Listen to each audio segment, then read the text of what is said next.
ರಾಜ್ಯದಲ್ಲಿ ಇನ್ನೂ 5 ದಿನ ಮಳೆಯ ಆರ್ಭಟದ ಮುನ್ಸೂಚನೆ. ಹವಾಮಾನ ಇಲಾಖೆಯಿಂದ 6 ಜಿಲ್ಲೆಗಳಲ್ಲಿ ರೆಡ್ ಅಲರ್ಟ್. ಕರಾವಳಿ, ದಕ್ಷಿಣ ಒಳನಾಡಿನ ಕೆಲ ಜಿಲ್ಲೆಗಳಿಗೆ ರೆಡ್ ಅಲರ್ಟ್ ಘೋಷಣೆ ಮಾಡಲಾಗಿದೆ. ದಕ್ಷಿಣ ಕನ್ನಡ, ಉಡುಪಿ, ಚಿಕ್ಕಮಗಳೂರು, ಕೊಡಗು, ಶಿವಮೊಗ್ಗ ಜಿಲ್ಲೆ ಜನ ಬಹಳ ಎಚ್ಚರಿಕೆಯಿಂದ ಇರಬೇಕು. ಚಿಕ್ಕಮಗಳೂರು, ಉಡುಪಿ, ಕೊಡಗು, ದಕ್ಷಿಣ ಕನ್ನಡ, ಶಿವಮೊಗ್ಗ ಮತ್ತು ಹಾಸನದಲ್ಲಿ ಅಲರ್ಟ್ ಆಗಿರಬೇಕು ಅಂತ ಹೇಳಿ ಮುನ್ಸೂಚನೆಯನ್ನ ಕೊಟ್ಟಿರೋದು ಹವಾಮಾನ ಇಲಾಖೆ. ದಕ್ಷಿಣ ಕನ್ನಡ, ಉಡುಪಿ, ಕೊಡಗು ಜಿಲ್ಲೆಯಲ್ಲಿ ಭಾರಿ ಮಳೆಯ ಎಚ್ಚರಿಕೆಯನ್ನ ನೀಡಲಾಗಿದೆ. 204 ಮಿಲಿಮೀಟರ್ಗೂ ಅಧಿಕ ಪ್ರಮಾಣದಲ್ಲಿ ಮಳೆಯಾಗುವಂತ ಮುನ್ಸೂಚನೆ ಸಿಕ್ಕಿದೆ. ಹಾಸನ, ಕೊಡಗು ಭಾಗದಲ್ಲಿ ಮತ್ತಷ್ಟು ಭೂಕುಸಿತದ ಆತಂಕ ಇದೆ. ಬೆಂಗಳೂರು, ಮೈಸೂರು, ಕೊಡಗು, ಬೆಳಗಾವಿಯಲ್ಲೂ ಕೂಡ ಮಳೆಯ ಮುನ್ಸೂಚನೆ ಇರೋದು.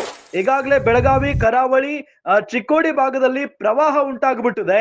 ಅಪಾಯದ ಮಟ್ಟ ಮೀರಿ ಹರಿತಾ ಇದ್ದಾವೆ ನದಿಗಳು.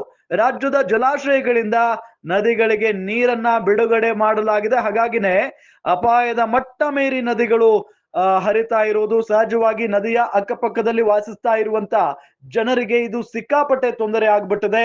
ಜೊತೆಗೆ ಬೆಳಗಾವಿ ಭಾಗದಲ್ಲಿ ಕೆಲವೊಂದಿಷ್ಟು ಹಳ್ಳಿಗಳಿಗೆ ನೀರು ನುಗ್ಗಿ ಅಪಾರ ಪ್ರಮಾಣದಲ್ಲಿ ಹಾನಿ ಆಗಿರೋದು. ಕೆಲವೊಂದಿಷ್ಟು ಮನೆಗಳು ಬಿದ್ದು ಹೋಗಿದಾವೆ. ಪಾಪ ಮನೆಗಳಲ್ಲಿರುವಂತ ವಸ್ತುಗಳೆಲ್ಲವೂ ಕೂಡ ನೀರು ಪಾಲಾಗಿ ಹೋಗಿರೋದ್ರಿಂದ ಅಲ್ಲಿನ ಜನ ಲಿಟ್ರಲಿ ಇವತ್ತು ಕೂಡ ಒದ್ದಾಡುವಂತ ಪರಿಸ್ಥಿತಿ ನಿರ್ಮಾಣ ಆಗಿದೆ. ಹಾಗಾಗಿನೇ ಬಹಳ ಎಚ್ಚರಿಕೆಯಿಂದ ಇರಬೇಕು ರಾಜ್ಯದ ಜನ ಅಂತ ಹೇಳಿ ಹವಾಮಾನ ಇಲಾಖೆ ಈಗ ಮುನ್ಸೂಚನೆಯನ್ನ ಕೊಟ್ಟಿರುವುದು.